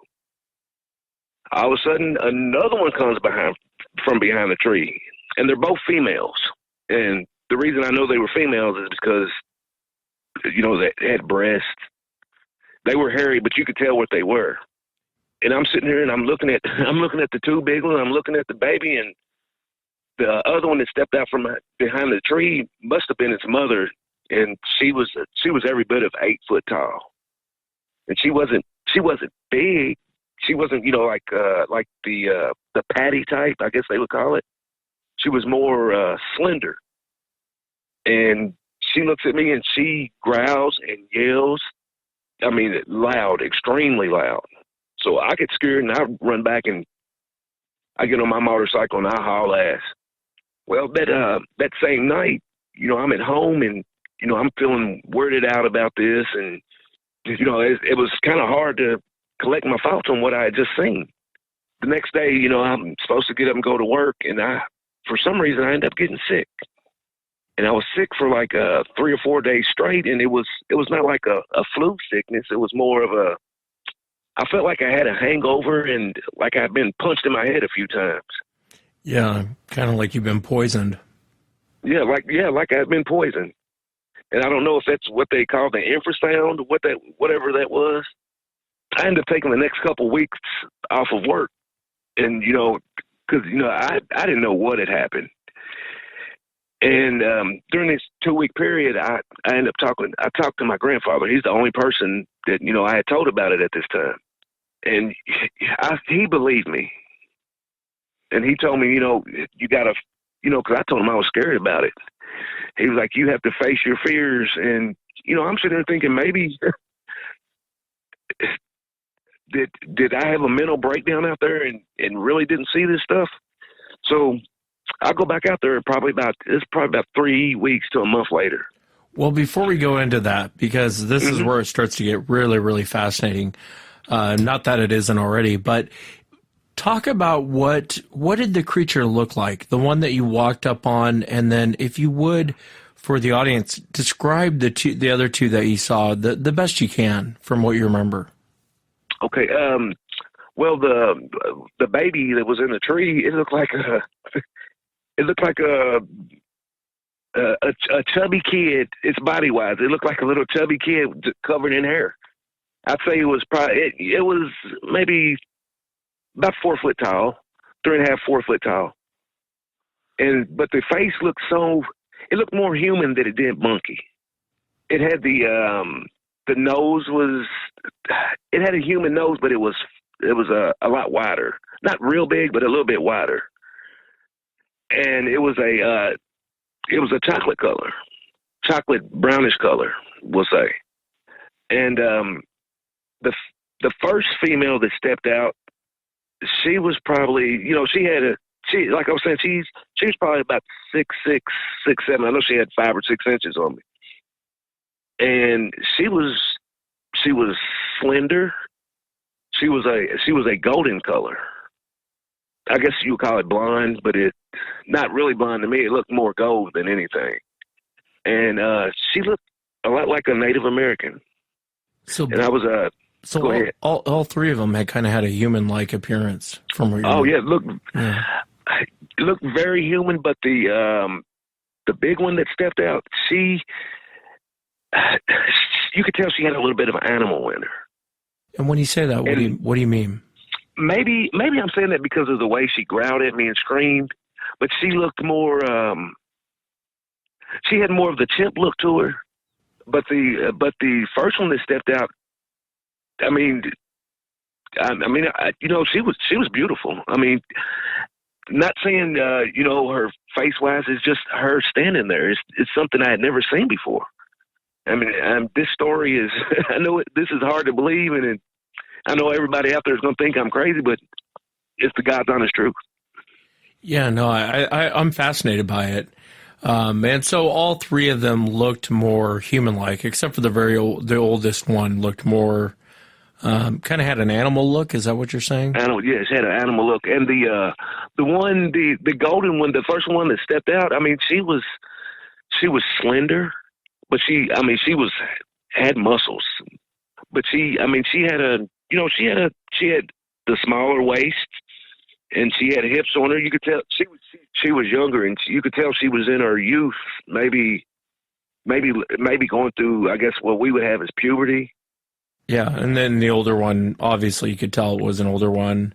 Oh yeah, you could tell she was older one. You could tell she looked a little rough.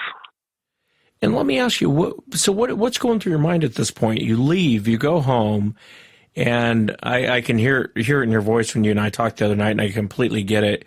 You almost kind of, and it's hard for people to understand this, but when you experience something like this, you almost want to go back. You want to see it again. You want to make sure I wasn't delusional the first time I saw this thing. And so I get completely, but what's going through your mind? I mean, what did you think you just saw? I didn't know. To be honest with you, I had no one I could talk to. I had no internet, and I didn't know what I seen. To be honest with you, I couldn't put it in no category of nothing that I knew. The biggest shock was seeing the baby there. You know what I mean? Yeah. Seeing because it looked, like I said, it looked like a little chubby kid hanging in the tree with a bunch of hair on it. Yeah. And, I wanted to help it, and I might not have been able. It looked heavy. It was probably just, it was probably that height, but it was probably just as wide as me. And I'm 6'2", and I weigh probably 215, 220.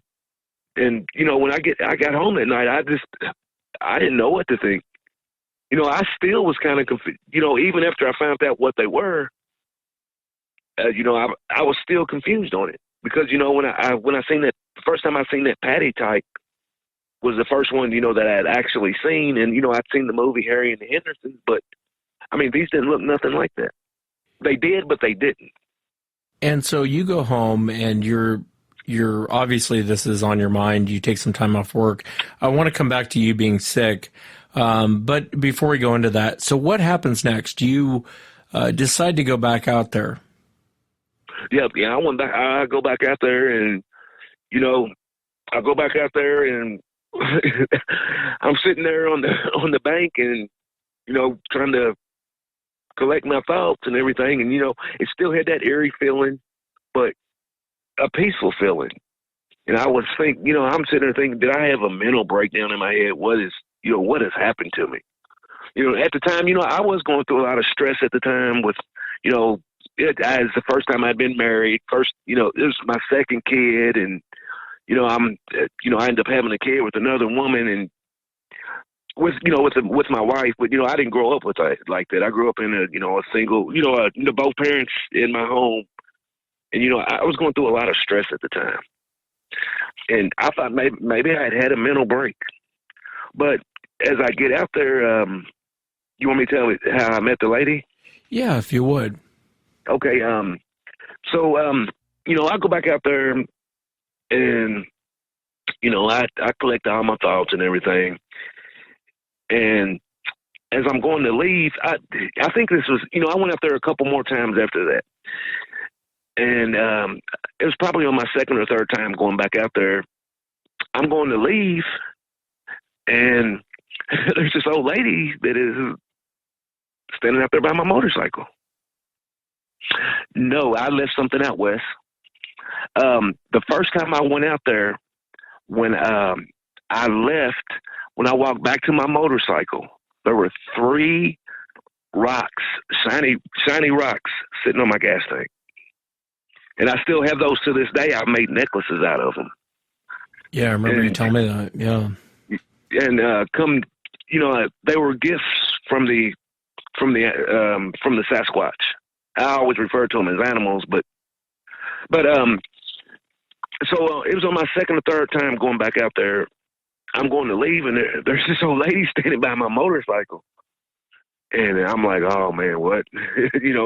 She's probably going to jump on me for being, on this land, which I didn't know. It was an abandoned rock quarry, but I go out there a lot, and I was like, oh, man, here we go. I said, here's another thing.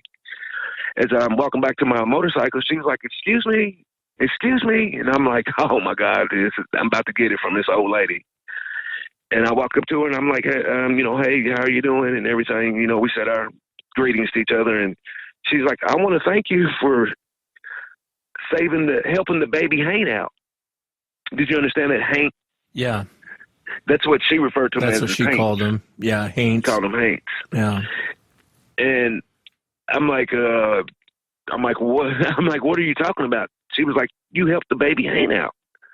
And I'm sitting, I didn't know what she was talking about. And when she was saying it to me, I wasn't thinking about my encounter or nothing. I just thought maybe she was a delusional old lady. Then she explained it to me, and I'm sitting there looking at this, and I'm like, this, I guess, I didn't have a mental breakdown. And, I was like, how would you know about this? And she tells me, they told me. And she tells me, I'd seen this, riding this road, I'd seen this old lady out in her yard a few times because I travel the road a lot. And she tells me, she's like, stop up to the house and see me. So, I leave, she goes walking back down. She didn't live that far away from there. She probably lived maybe not even a half mile. And if you cut through the woods, it probably wasn't a quarter of a mile. And she tells me to come out there and see her. So probably about a week later, I go, I'm out on my motorcycle, and I said, I'm going to go up here and I'm going to talk to this lady. And I go to her house, and she's sitting on her front porch, and I get off on the bike, and I walk up and talking to her, and I was like, please explain this to me. I was like, I don't know what I seen. And she tells me that, she was like, I know that you helped the baby out of the tree, which I didn't. I didn't even put no hands on the baby. And she also told me, she was like, I know that, I think she said its name. She was like, I know that she screamed at you. She was like, that's what they do when they're upset. And, I'm asking her, I had like a million things going in my head, but I didn't know what to say to her. She's telling me about, I can't remember what I always talked about, but she ends up inviting me into her house. We go in the house, and we're sitting there at the kitchen table, and she's telling, she gives me a little bit of detail. She had been like communicating with them since the 70s. Also, another thing, when I walked in her house, I mean, it was it was nasty in it. Not nasty, dirty wise, but just a terrible, terrible odor. What did it smell like when you walked in? It smelled like a dairy cattle, and it smelled like a wet dog. It didn't. I never smelled no skunk smell, but I smelled the wet dog, and it smelled like dairy cattle in there, and they stink. Just kind of a wild smell. Yeah. Wild. And also I noticed, she had a few holes in her walls in the house. It's she lives in a really old house. It's a 2-story house out in the country. The house is probably over 100 years old. We go and we sit down in the kitchen, and she's telling me, she had been communicating with them since the 70s. And, they're like her family. And, while we're sitting there, I hear something upstairs, and, I didn't think nothing about it. I thought maybe, I don't know what I thought about it, to be honest with you. And she's sitting there, and all of a sudden she's sitting in this chair, and she leans her head back and starts making this clacking noise. Well, I heard something coming down the steps, 2 sets of something coming down the steps. And she walks like in the entranceway into the kitchen, and she's standing there, and all of a sudden, peeking out behind her is the baby and another baby, and they're staring at me. I hear them sniffing just constantly like that, and she's talking with them and making hand gestures with them, and they're talking back and forth, and I'm sitting here just blown away. Was it one of the same one that you saw in the tree, or were they? Oh yeah, it was the same one. Yeah, you can't do. I mean, all the ones that I've seen, all of them look different. All of them have their own look to them. And it was, sorry about that. I'm still kind of, when I get to thinking about when I first seen all this, it kind of puts me in a kind of a weird place. No, I understand. And so what happens next? They're standing behind her, and she always wore these old sundresses, and they both have their hands on her dress and are peeking around at me, and sniffing and sniffing, and she ends up telling me, she said, "Don't worry, they don't bite too hard." And I thought that was, that kind of broke the air in there. And she ends up, she sits back down, and they're sitting there, and they're standing right beside her, and they're like, they have their heads down, but they're kind of looking at me and everything, and we're sitting there, and like she had some muffins sitting on the counter, and they go over there and grab the muffins and are eating them, and it's just like, it was these ladies' grandkids. And I know everybody out there is probably like, he is lying his tail off, but this is the God's honest truth, and I don't know any other way to tell this but the way that I've seen it. She's there. What was that with the muffins? Yeah, they grabbed the muffins and were eating the muffins. And, she's telling me more about them and everything. I can't remember everything that she tells me. But on that first day I was out there when I met the babies, we was all in the kitchen, and all of a sudden there's it's more clicking. It was more like a yell, but with like clicking in it. And the two babies look up, and the woman looks up. They all doing the same kind of head motion. I asked her, I was like, "What was that?" And she was like, "That's Papa." And come to find out, Papa's the alpha. And the two juveniles, she walks into the door and is communicating with them, talking and making I don't know, it sounds like that, but maybe a little bit different. Like if you put your tongue to the top of your throat, or to the top of your mouth, roof of your mouth, and that kind of sound. Kind of a popping sound. Yeah. The popping sound, yes. And she walks into the door, and I'm still sitting when you sit in her kitchen, you can see her whole backyard, all her woods, her gardens, her barns, and everything. And I see these two little juveniles take off running out the back. And they were upright running. And I mean, these things are fast. I mean, they went around there, it was like 2 lightning strikes. They were gone.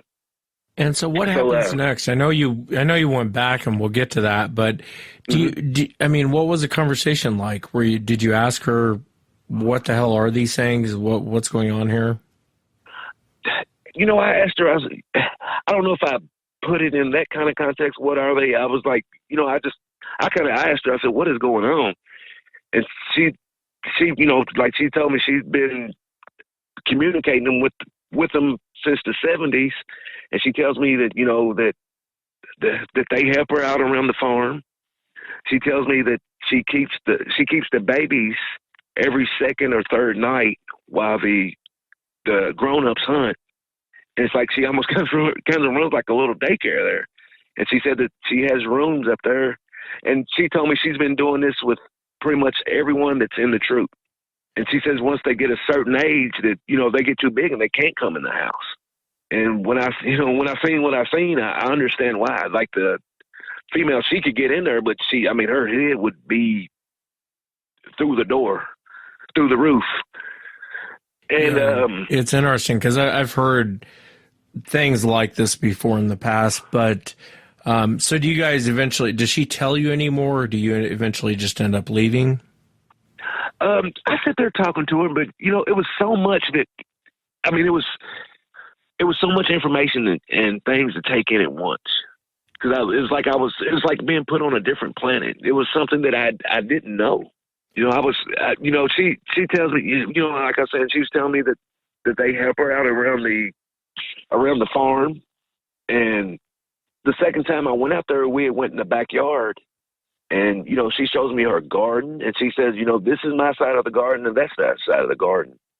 She has a small pond that she keeps stocked with fish for them. And she had a few horses out there, and I think that she was feeding them the horse food, the horse feed food, whatever you call it, because there was probably 300 or 400 bags of this feed laying around. Also, another thing I didn't tell you about when we talked the other day, when I looked in her backyard, she has had when you go in the house, there's an extension cord that's running out the back door with cable wire tied all the way around it. And she has a TV sitting out there for them. Oh, yes. Also this too. I mean, this sounds crazy. I know. I'm sorry, but this is the truth. When I was in there, I noticed a lot of toys, and a lot of the toys were SpongeBob. Well, she has this TV that she kept outside with cable on it, and she says that they all love SpongeBob. And I was out there. It was probably on my third time I went out there, and she had the TV on, and she was like, "Watch this," and she plugs it in, and she was like, "Give it just a minute." And I looked out there, and there was you could see their eyeballs everywhere, little sets of eyes everywhere out there. And I thought that was probably one of the neatest things. It was probably one of the most fascinating things I'd seen. So let me ask you. So you end up leaving. How many times do you go back to this property and talk to this lady? I probably went out there 5 or 6 times. Well, tell us about the next time you went out and what she said, or if you saw any other creatures. Okay, yeah. The next time I went out there, we're in the house, and we ended up going out on the front porch, and the first female that I had seen was there. It came up, and she was outside and communicating with it. And I mean, this is going to sound horrible, I know, but and the thing about it is, I don't want to say the lady's name, but she ends up telling me that this particular animal, Bigfoot, was 8 years old, but she was, 6'6", 6'7", and like I was telling you, she was very, very mature. And while I'm sitting there, I'm looking, I'm staring just like crazy, and I probably might have stared at her breast way too much. And I know everybody can think, "Ooh, that's sick," but it is what it is. And she gave me a very like mean look and a dirty growl. Typical woman. Typical woman. And they say that they can read minds, and I wasn't thinking nothing like that. I hope I wasn't. Yeah. If I did, God forgive me. But I mean, she was very attractive. And there's a picture on the internet, and it's old, rare photos of like Native Americans. And if you look through there's a picture of a woman that looks very, very similar to her. Well, it sounds odd to the audience, and obviously for me it sounds odd because. But having said that, I wasn't there. And Albert Otzman, Albert Otzman, the Canadian. Yes, I heard his story. Uh-huh. And you and I were talking about this the other night. There's a portion of his story where I think there was more that went on there than what he says. Because he was very attached to the young female, and he even thought about taking the young female away from there. And it makes you stop and go, well, why? Why was he so infatuated with this young female? So I'm breaking your balls, but I guess I get it to some extent. I understand where you're coming from. I mean, it's just. I mean, I'm not gonna lie. She was attractive. That's the only way to put it. And she's. She said you can't see her lower area because it's very hairy. But I mean, she was very tall and muscular, but she had a shape, and she had a hairy little butt. I guess I could say. And she was. I mean, it was fascinating. It was a beautiful specimen, is the way I put it. No, I get it. You can go to the zoo and see a beautiful lion, and it's like, man, that thing is really beautiful. Yeah, of course. So this thing's actually talking to the old woman. When you were there, this one was. So obviously that's where the old woman knew that you had walked up, meant no harm. Obviously they were communicating with her. And I want to come back to this because there's something I want to tell you about it, but I don't want to interrupt the story. So go ahead. So she's talking with this one. What happens next? She's talking with the lady. She's talking with the woman, and the woman is sitting on the stairs, and the Bigfoot was there, and they're communicating, and I'm listening to this, and at the same time I'm staring at her, and that's when she gave me the low growl. I guess I was staring actually too hard, and she's sitting there, and she's like, "Give me just a minute," is what she tells me. She walks in the house and comes out with a big thing of muffins and gave to her, and she walked off. And that was the story on that second time I went out there. How were they communicating? Was it the same thing, clicks and? It was the clicking, the clicking of the mouth. But I think some of them, I don't know. I could have sworn remember I told you the two juveniles when I first went out there and they had left. I could have sworn one of them said bye, and maybe there was something in my head, but I could have swore I heard one of them say bye. But she was communicating with them, and it's a lot of hand gestures when she's talking. She would make a lot of half circles with her hand. You understand what I'm saying? Like she would stick her hand out and make like a half circle. She done that a whole lot. But it wasn't no sign language, but it was well, I don't know sign language, but it didn't look like sign language to me. It was a lot of hand gestures. Yeah, no, I understand. And a lot of clacking. But I say that clacking, but it's a language because each they were all different. You know what I mean? It's like me sitting here talking to you now.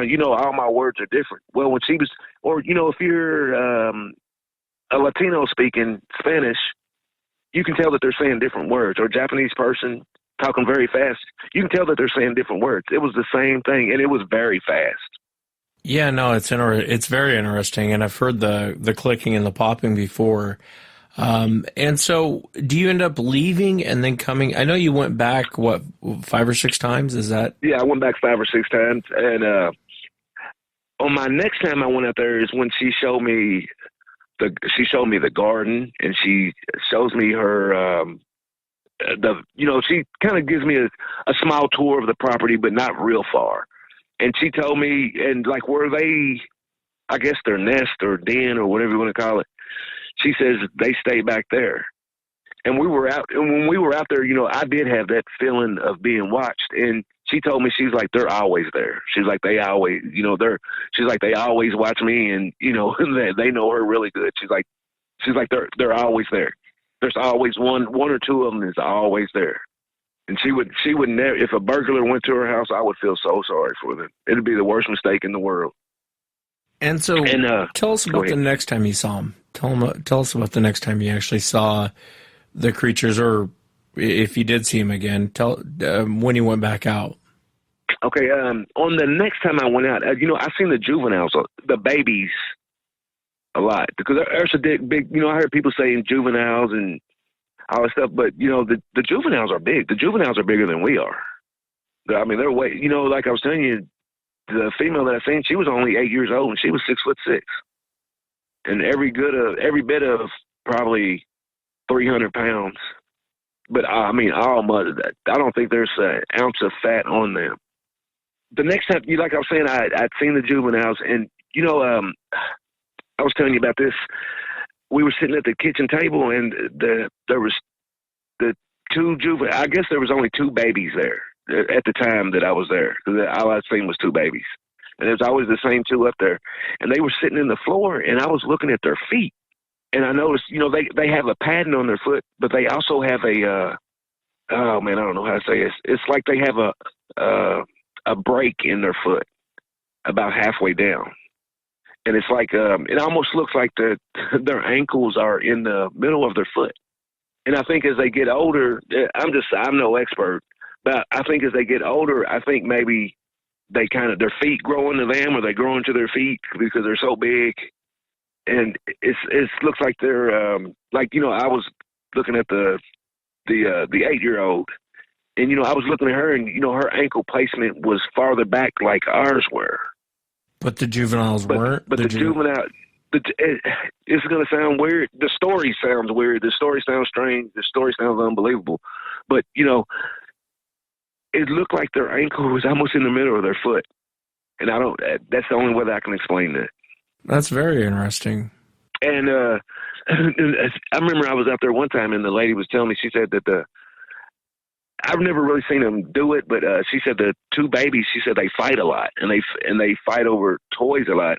And she did say that they do have a really, really bad temper, but they listen to her. Like if she snapped her fingers, they moved. And, they kind of pouted around like a kid would do. And, I guess they was on good behavior with me there, but she said that they throw temper tantrums. She says that, you know, that they have broke stuff in the house. Did she ever tell you what they were? I think she refers to them as she never said what they were. She referred to them as her neighbors. And I think I'm not in the woman's head, but I think she sees them as a people. And I know a lot of people have bad encounters with them.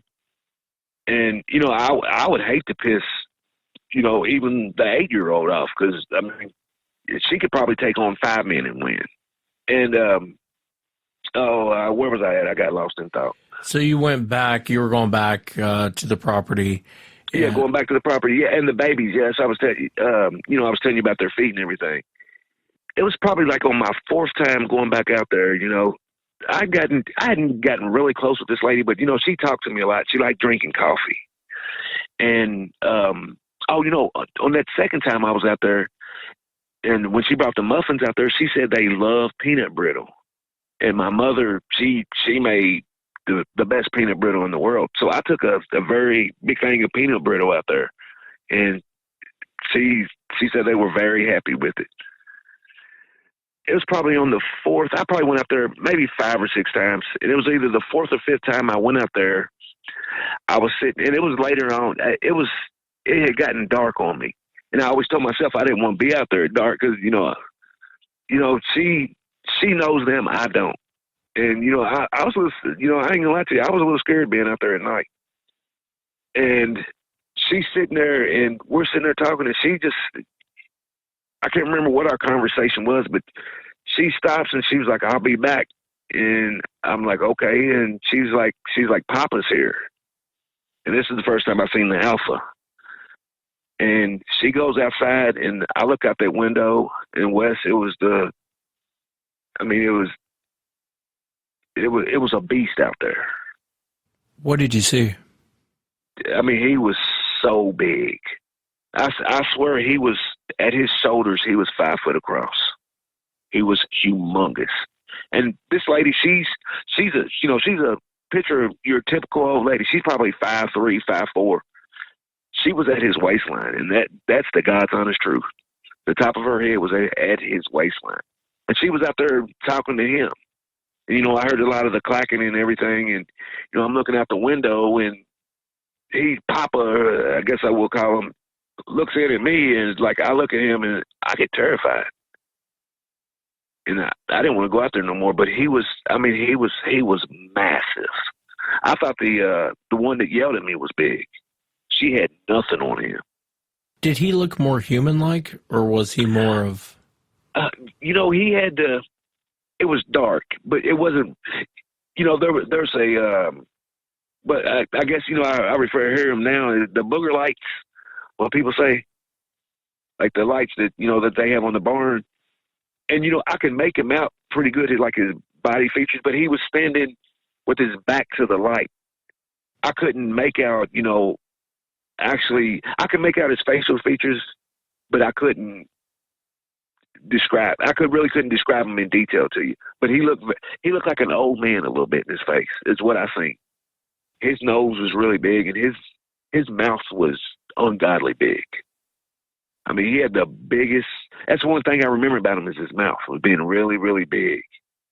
And all of them have really, really like thin lips. They almost look like they have no lips. And so you see this thing, and so what happens next? Well, you know, I'm sitting there staring out the window, and she stays out there for like 10 or 15 minutes, and I have no idea what they were talking about, but they were communicating. She comes back in and just picks up our conversation like nothing in the world happened. And I'm like, yeah, I said, that's Papa. I was like, you know, I told her, I was like, he is humongous. She was like, oh, he's a teddy bear. She referred to him as a teddy bear.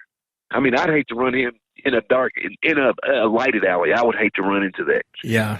I mean, his arms, I swear, his arms were as big as my head, and that's no lie. And his shoulders and his I guess it's the trapezoid muscles that go up to the neck. I mean, just unreal. And he, you know, another thing different about him is that I noticed compared to the females and the babies, they had a little bit of a neck. He really didn't have a neck. Like his neck, like when I seen him in the light, when I first looked at him, all I seen was those big trapezoid muscles and like a little hump on top. And so, his head. And so, does he eventually leave? I mean, does he eventually turn and just kind of? I know you said. Oh yeah. She would sit out there and talk to him, and they done their clacking, and he takes off walking, and she comes back in the house like nothing had